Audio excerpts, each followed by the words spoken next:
बिहार में शिक्षा और स्वास्थ्य ऐसे क्षेत्र हैं जिनके बारे में कहा जा सकता है कि दोनों भगवान भरोसे चल रहे हैं। शिक्षा विभाग की बात करें तो बिहार में ज्यादातर विश्वविद्यालयों में शिक्षक ही नहीं है। कई बैच तो ऐसे रहे जिन्हें बिना क्लास किए ही डिग्री दे दी गई। ऐसे में छात्रों को बहुत बड़े बजट के बावजूद गुणवत्तापूर्ण शिक्षा नहीं मिल पा रही। देखिए क्या कारण है। बिहार देश का इकलौता राज्य है जो बजट राशि का 20% शिक्षा पर खर्च करता है। कागजों पर यह काफी अच्छा लगता है, लेकिन दूसरा पहलू यह है कि यहाँ के विश्वविद्यालयों के लाखों छात्र बगैर शिक्षकों के डिग्री ले रहे हैं। बिहार राज्य विश्वविद्यालय सेवा आयोग के जरिए सितंबर 2020 में 4,600 पदों पर बहाली निकाली गई थी, जो पूरी नहीं हुई है। गौरवशाली इतिहास वाला पटना यूनिवर्सिटी असिस्टेंट प्रोफेसरों की कमी का सामना कर रहा है। पटना के ही बिहार नेशनल कॉलेज यानी बीएन कॉलेज के इतिहास विभाग में स्थायी शिक्षक नहीं है और गेस्ट टीचर्स के भरोसे काम चलाया जा रहा है।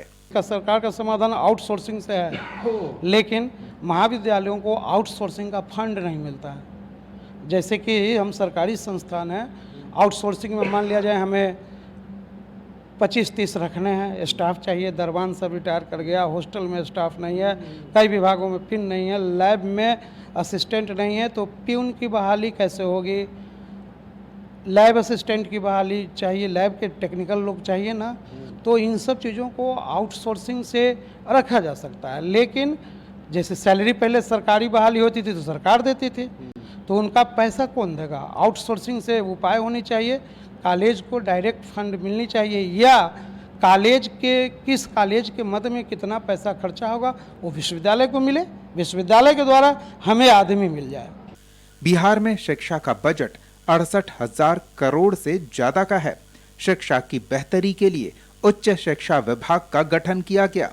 2020 में असिस्टेंट प्रोफेसर के 4,600 पदों के लिए बहाली निकली। अब तक कई विषयों में बहाली पूरी नहीं हो सकी है। इसकी एक वजह कानूनी अड़चन भी है।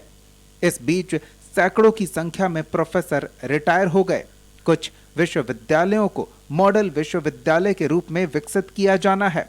पटना और मिथिला यूनिवर्सिटी के लिए 100 करोड़ रुपए भी आवंटित किए गए हैं। हालांकि शिक्षकों की कमी की वजह से इस लक्ष्य को हासिल करने में मुश्किलें आ रही है। उच्च शिक्षा निदेशक ने कहा कि जल्द ही बहाली पूरी की जाएगी। ये 2020 में बिहार राज्य विश्वविद्यालय सेवा आयोग के द्वारा, जो बिहार सरकार के द्वारा या शिक्षा विभाग के द्वारा जो हम लोग की असिस्टेंट प्रोफेसर की नियुक्ति के लिए जो रिक्ति भेजी गई थी, उसके क्रम में अधिकांश सब्जेक्ट्स में नियुक्ति की कार्रवाई पूर्ण हो चुकी है और अनुशंसा भी विश्वविद्यालयों को भेजी जा चुकी है और उसमें अपॉइंटमेंट भी लगभग हो गए हैं।